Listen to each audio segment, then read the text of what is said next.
Aujourd'hui, on plonge dans une fable qui pourrait être un discours politique épique. Imagine un homme, rustre en apparence, un vrai ours mal léché, qui débarque au Sénat romain et balance une vérité que personne n'ose dire. Une révolte? Une prise de parole courageuse? Ou juste un mec qui en avait ras-le-bol des injustices? Bref, le paysan du Danube, c'est l'histoire d'un discours qui claque et qui fait trembler les puissants. Oui, Julia, et ce gars-là, c'est un peu le Zola avant l'heure. Il ne mâche pas ses mots et il se dit « Quitte à finir exécuté, autant leur balancer tout ce que j'ai sur le cœur. » Sauf que, plot twist, son franc-parler va complètement retourner la situation. Exactement. On va voir comment un discours peut changer une vie et pourquoi il ne faut jamais juger les gens sur leur apparence. Accroche-toi, parce que cette fable, c'est du grand Jean de La Fontaine. Voici Le paysan du Danube de Jean de La Fontaine. Installe-toi confortablement, imagine la scène et surtout, écoute bien le message derrière les mots. Et essaie de deviner comment ça va se finir, parce que crois-moi, c'est surprenant. Le paysan du Danube. Il ne faut point juger des gens sur l'apparence. Le conseil en est bon, mais il n'est pas nouveau. Jadis l'erreur du souriceau me servit à prouver le discours que j'avance. J'ai pour le fonder à présent le bon Socrate, Ésope et certains paysans. Des rives du Danube, homme dont Marc Aurèle nous fait un portrait fort fidèle. On connaît les premiers. Quant à l'autre, voici le personnage en raccourci. Son menton nourrissait une barbe touffue. Toute sa personne velue représentait un ours, mais un ours mal léché. Sous un sourcil épais, il avait l'œil caché, le regard de travers, nez tortu, grosses lèvres, portait saillon de poils de chèvre et ceinture de jonc marin. Cet homme ainsi bâti fut député des villes que lave le Danube.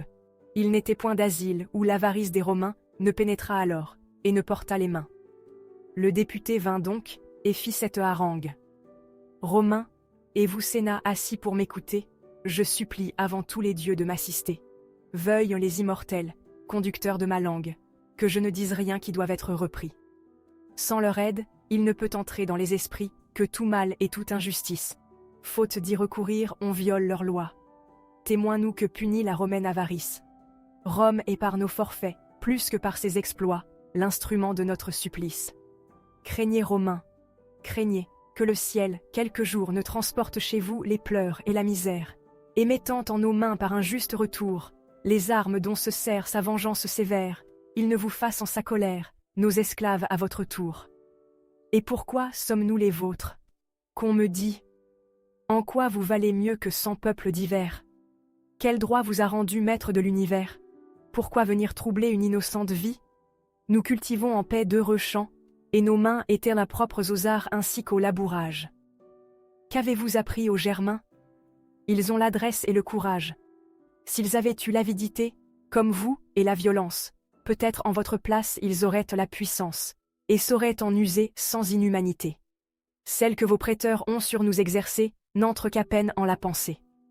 La majesté de vos autels, elle-même en est offensée. Car sachez que les immortels ont les regards sur nous.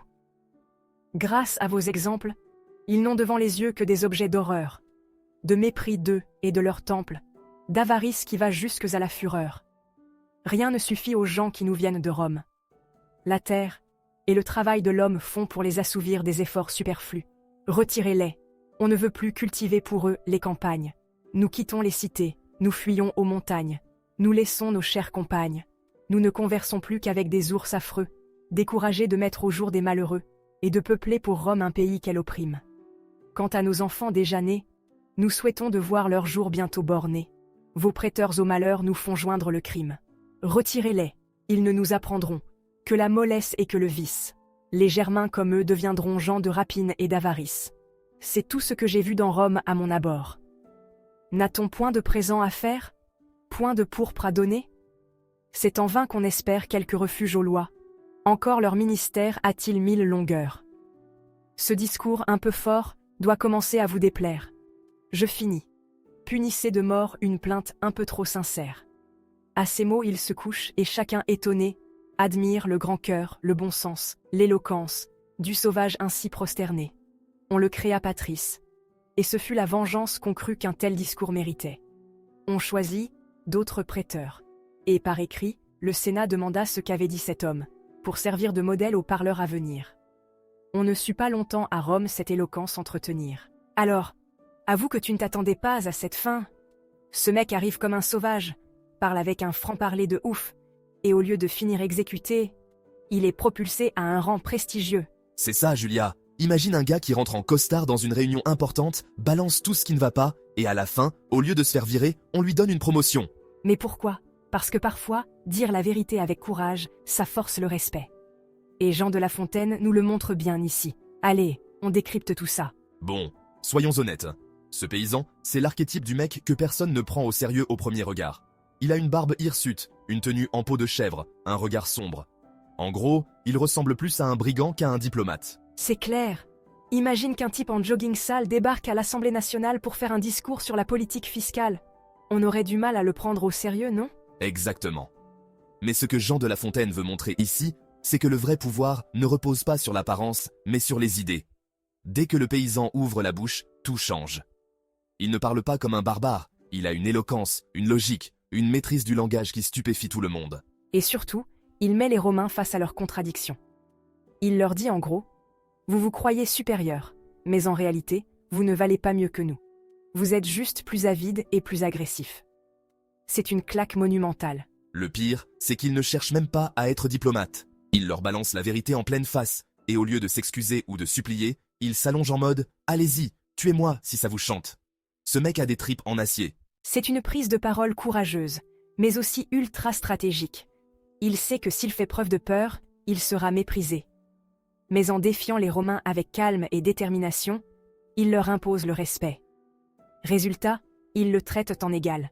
Bon, maintenant qu'on a bien compris comment ce paysan a retourné la situation, on pourrait se dire « Ok, mais c'est juste une vieille histoire de Romains ». Grave erreur, parce que cette fable, elle s'applique encore parfaitement à nos vies d'aujourd'hui. Que ce soit dans les médias, au travail, à l'école ou même en politique, il y a toujours des situations où quelqu'un doit dire la vérité face à des gens puissants. Imagine que tu sois dans une entreprise où tout le monde fait semblant que tout va bien. Les chefs prennent des décisions absurdes, les employés souffrent, mais personne n'ose parler.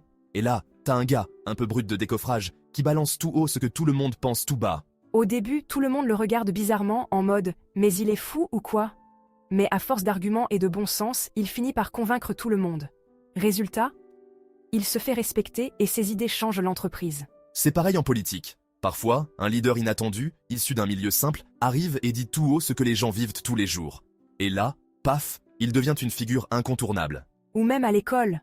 Quand un élève ose dire à un prof que le système de notation est injuste, au début, on le prend pour un râleur. Mais si son discours est bien construit, tout le monde finit par se dire « mais en fait, il a raison ». Bref, cette fable, c'est un vrai plaidoyer pour le courage de dire la vérité, même quand on est face à des puissants. Mais ça ne marche que si on le fait avec intelligence et sincérité, comme notre paysan du Danube. Maintenant qu'on a vu que cette fable est toujours aussi pertinente aujourd'hui, revenons un peu en arrière. Parce que Jean de La Fontaine, il ne se contente jamais de raconter une belle histoire. Il vise toujours quelque chose, et souvent, c'est bien caché. Oh oui, Julia. Et ici, il y a du lourd. Parce qu'à l'époque où il écrit cette fable, critiquer le pouvoir, c'était pas vraiment conseillé. Mais comme toujours, Jean de La Fontaine est un génie du sous-entendu. Allez, plongeons dans le XVIIe siècle. Alors, remettons un peu les choses dans leur contexte. Quand Jean de La Fontaine écrit cette fable, on est sous Louis XIV, le roi Soleil. Un roi tout-puissant, qui dirige tout, et qui ne tolère aucune contestation. Exactement. À cette époque, la France est engagée dans de nombreuses guerres pour agrandir son territoire et asseoir sa domination. Un peu comme Rome dans la fable. L'idée, c'est « on est les plus forts, on impose notre loi, et si les autres ne sont pas contents, tant pis pour eux ». Sauf que, ces guerres coûtent cher. Et devine qui paie la facture? Les paysans et les artisans. En gros, ceux qui triment pendant que la noblesse vit dans le luxe. Et Jean de La Fontaine, il voit bien que ça ne peut pas durer éternellement. Il utilise donc cette fable pour dire, sans le dire directement, « Attention, si vous continuez à exploiter le peuple comme ça, un jour, ça va se retourner contre vous ». Et ce qui est encore plus malin, c'est qu'il utilise Rome pour faire passer son message. Parce que comparer la France à Rome, c'est un peu subtil. Mais l'avertissement est là. Vous pensez être indestructible, mais les empires, ça tombe toujours à un moment donné. Spoiler alerte, il avait raison. 100 ans plus tard, Révolution française. Boum. Ok, maintenant qu'on a bien compris que cette fable, c'est une bombe à retardement cachée sous des vers joliment écrits, intéressons-nous aux personnages. Parce que comme toujours chez Jean de La Fontaine, chaque personnage représente bien plus qu'il n'y paraît. Oh oui. Et tu vas voir que derrière ce paysan en peau de chèvre et ces Romains tout-puissants, il y a des figures qui résonnent encore aujourd'hui. Le paysan, c'est clairement le héros de l'histoire. Il représente ces gens qu'on sous-estime, ceux qui n'ont ni richesse ni titre, mais qui ont du bon sens et du courage. Et ce qui est fascinant, c'est qu'il ne cherche même pas à plaire. Il arrive avec son look d'homme des cavernes, il parle sans détour, et il dit aux Romains droit dans les yeux, « Vous êtes corrompus et injustes. » Mais ce qui fait sa force, c'est qu'il ne parle pas juste pour râler. Il a une vraie vision, une vraie logique, et il dit quelque chose de puissant. Si les Germains avaient eu votre avidité, ils seraient les maîtres du monde. Mais nous, on voulait juste vivre en paix. En gros, il leur montre qu'ils ne sont pas supérieurs, juste plus agressifs. Les sénateurs, ce sont ces hommes bien installés, riches, sûrs de leur pouvoir. Jusqu'au moment où quelqu'un ose les défier. Et là, soudainement, ils doutent. Ce qui est dingue, c'est qu'ils ont tout le pouvoir. Ils auraient pu l'écraser en une seconde. Mais au lieu de ça, ils l'écoutent. Ils sentent que son discours a une force qu'ils ne peuvent pas ignorer. Et au fond, ils ont peur. Parce que ce que dit le paysan, c'est que l'histoire pourrait bien se retourner contre eux. Que leur puissance n'est pas éternelle. Et c'est exactement ce qui arrivera plus tard, quand Rome tombera sous les assauts des peuples germaniques. Les préteurs, ce sont les administrateurs romains qui viennent dans les provinces conquises et qui ne pensent qu'à s'enrichir. Leur but, presser le peuple comme un citron. Un peu comme certains dirigeants qui profitent du système au lieu de servir ceux qui les ont élus. Je dis ça, je dis rien. C'est exactement ça. La Fontaine les décrit comme des parasites qui ne laissent derrière eux que misère et colère.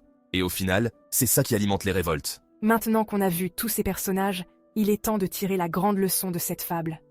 Parce qu'elle nous parle bien plus que d'une histoire de Germains et de Romains. Oh oui, et la morale, elle est aussi puissante qu'un discours de révolutionnaire. La première leçon est simple, l'apparence ne veut rien dire. Ce paysan en peau de chèvre a plus de sagesse et d'intelligence que tous les sénateurs romains réunis. Combien de fois on juge quelqu'un au premier regard, juste parce qu'il ne correspond pas à nos standards? Cette fable nous rappelle qu'un vrai leader peut venir de n'importe où. Ce que nous montre cette fable, c'est que parfois, un simple discours peut avoir plus d'impact qu'une armée. Le paysan n'a ni arme ni pouvoir, mais il change tout juste avec des mots. C'est une leçon sur l'importance du courage intellectuel. Dire la vérité, même quand c'est risqué, peut renverser des montagnes. Enfin, La Fontaine nous met en garde. Les empires qui pensent être éternels finissent toujours par tomber. Et souvent, c'est parce qu'ils ont méprisé ceux qu'ils exploitaient. En résumé, la roue tourne. Et ceux qui abusent de leur pouvoir feraient bien de s'en souvenir. Alors, la prochaine fois que tu as une vérité à dire, ose. Tu pourrais bien surprendre tout le monde, comme le paysan du Danube. Dis-nous en commentaire. Tu es plutôt du genre à parler ou à te taire? On veut savoir. Merci d'avoir suivi cette analyse. À bientôt pour une nouvelle